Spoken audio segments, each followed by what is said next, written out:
You are now officially an astronaut.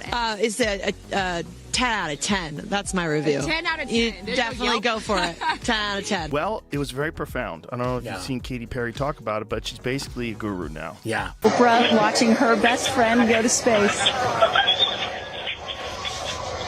It's a very soft landing despite the sporty perception. There it is.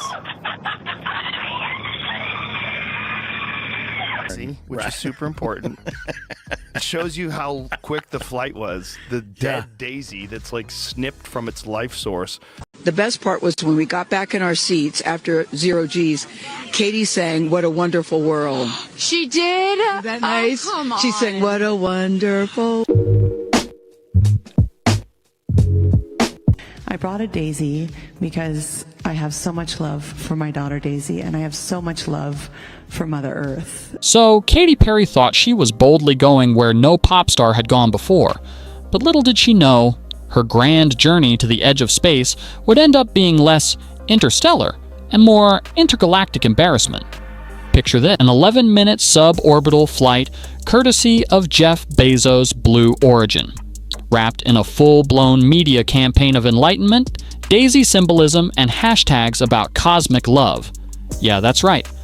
11 minutes, barely enough time to microwave a burrito, let alone unlock the secrets of the universe. But that didn't stop Katy from treating the experience like she had just become the first human to set foot on Mars. The whole thing kicked off with a quote that instantly landed in meme history. "We're putting the ass in astronauts." It was supposed to be cheeky, maybe even empowering, but instead, it launched 1,000 TikTok stitches and late-night monologues roasting her into the stratosphere. You'd think, after dropping a line like that, maybe she'd take a beat, laugh it off, let the internet have its fun, and move on. Nope. Katy dove headfirst into what can only be described as the most overproduced spiritual rebrand we've seen in years. From soul-searching vlogs, complete with dramatic piano music, to slow-motion shots of her holding a daisy like it was the holy grail of galactic peace, she was in it. And we're talking full send. The press kits made it sound like she cured loneliness on Pluto, and every time she spoke, it was like watching someone read lines from a sci-fi Hallmark card. The internet was eating it up, but not in the way she probably hoped. And just when you thought it couldn't get more ridiculous, enter the Simpsons. Yep. The legendary yellow icons of pop culture took one look at Katy's celestial meltdown and said, "Yeah, we've got this." Word started spreading that the writers were planning a savage parody, cartoon Katy in zero gravity, bouncing around the spaceship, while Lisa Simpson calmly ticked off a list titled "Things That Actually Matter in Space." It was funny, sharp, and painfully accurate, and when early sketches leaked, the internet exploded. Cartoon Katy clutching her daisy like it was a rose from The Bachelor, sobbing about the cosmos as Mission Control looked on in horror. It was comedy gold, the kind of satire The Simpsons has been perfecting for over 30 years. But Katy's team, oh, they were not laughing. Her lawyers immediately went full red alert, firing off cease and desist letters to Fox accusing them of character assassination. I mean, seriously? Trying to cancel The Simpsons? That's like trying to shut down oxygen. These are the same people who've roasted presidents, popes, and even themselves. And the moment those legal threats hit, The Simpsons writers just sharpened their pencils harder. You don't try to silence the kings of satire, you just don't. And it wasn't just the writers clapping back. Behind the scenes, even Jeff Bezos started to distance himself. As some swanky cocktail mixer, he allegedly joked that next time, he'd send Snoop Dogg instead, because at least the guy knows how to chill. A throwaway line, sure, but it revealed everything. What was supposed to be a bold PR move for Blue Origin had now mutated into a chaotic celebrity meltdown, and Bezos wanted out. Meanwhile, Katy kept doubling down. She wasn't laughing at herself, she was leaning in, releasing confessionals, performing interpretive symbolism, and reportedly even pitching a documentary titled Cosmic Bloom. Like, girl, we're not saying the trip wasn't cool. It was. But when you act like you touched the face of God on a billionaire's hobby rocket, people are going to clown you. The backlash wasn't just coming from cartoons. Joe Rogan unleashed a legendary roast, saying, "You spent 11 minutes in the sky and came back preaching cosmic enlightenment. I drive longer than that for coffee." Clips of that rant went viral within hours. Social media caught fire, memes were everywhere. Katy parachuting into therapy circles, Bezos facepalming mid-launch, and Homer Simpson labeling the rocket a cosmic Uber.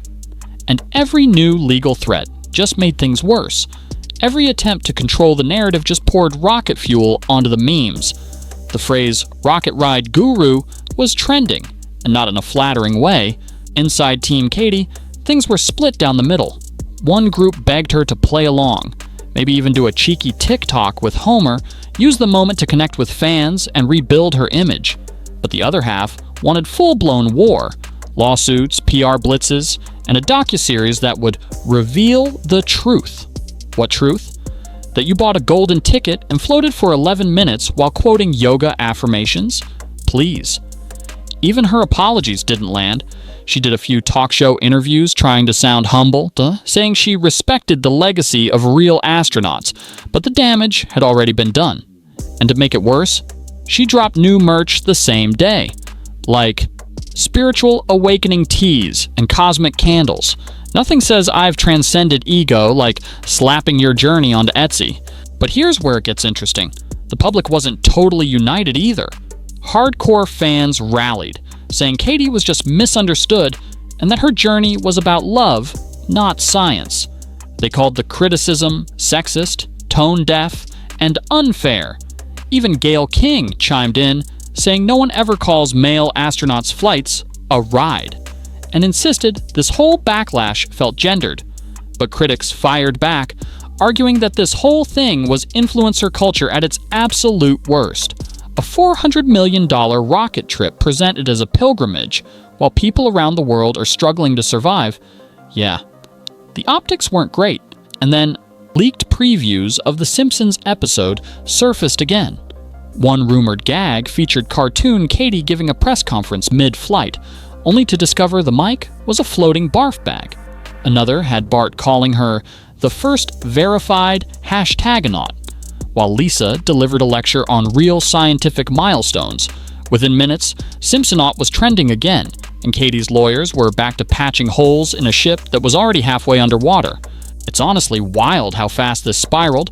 What started as a short, feel-good trip turned into a PR nightmare, with more twists than a reality show finale. You've got legal threats, cartoon roasts, Bezos shade, and podcast takedowns, all because one pop star tried to turn a joyride into a spiritual reboot. And the saddest part? It didn't have to be like this. If Katy had laughed at herself, posted a meme, cracked a joke, maybe even dropped a parody of her own, the internet would have loved her for it. But instead, she tried to control the story, and in 2025, that's the one thing you can't do. Because the moment you try to silence the memes multiply. Every attempt to shut down the roast just confirms it's working. And when your rocket ride inspires more punchlines than awe, no amount of Daisy symbolism is going to save you. And while all this chaos was unfolding, the Simpsons writers, they were thriving.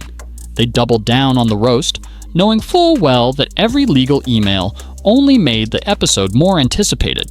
And honestly, they probably haven't had this much buzz in years.